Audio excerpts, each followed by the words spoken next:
attraction was brought to us by Peter Jackson and his Academy Award-winning team at Weta Digital. They actually projected that on some of the largest 3D screens in the world. They were about 40 feet tall and about 180 feet wide, and they used some of the most incredible digital technology that's available to us today. Of course, the team at Weta Digital has worked on films like the Lord of the Rings trilogy, Avatar, Rise of the Planet of the Apes, the Hobbit movies, and several others, including, of course, King Kong. Now, one of the interesting things about how they did what we just witnessed, it's very different than a normal film. So a normal film is going to be on one flat surface, they know where our eyes are going to be, and they often do a lot of cuts between different moments in the film. But in this case, they needed to create a 360 fully encompassing shot, and it's one shot, there's no cuts whatsoever. They also don't know where any of one of us is going to be looking at any given time. So they end up creating a lot more footage, even though it feels shorter to us. It's the equivalent of about 50 minutes of film.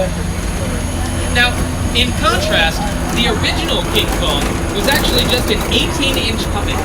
And the way they made him move was a process called stop-motion photography, where they would pose the puppet, take a picture, then move him and take a picture, and move him and take a picture. And then they would string all of those pictures together, almost like a flip book. And that's how we would get that creature's movement back then. Most of the amazing and innovative directors we've worked with, including Steven Spielberg, Jordan Peele, Angelina Jolie, a lot of the technology we end up taking for granted started from a situation where they had a script and needed to tell a story.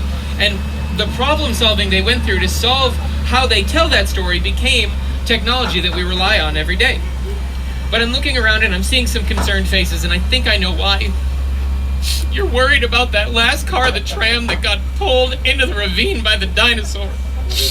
Don't worry, everybody's fine. But the thing is, once that last car of our tram got pulled onto the screen, it became what we refer to as a picture car. And that's going to be any vehicle that we see on film or on TV. And in many cases, these picture cars end up being just as famous as the actors and the pieces themselves. So now we've got a little treat for you. We've got a handful of recognizable picture cars coming up on the left-hand side. So starting up, we've got Kit from the 2008 revival of Knight Rider. Right next to him, we have Magnum PI's Faux Rari. I call it a faux Rari because while it is a Ferrari shell, it's actually got a Volkswagen engine.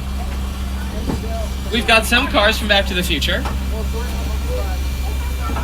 And of course, we've got some cars from the past from the Flintstones.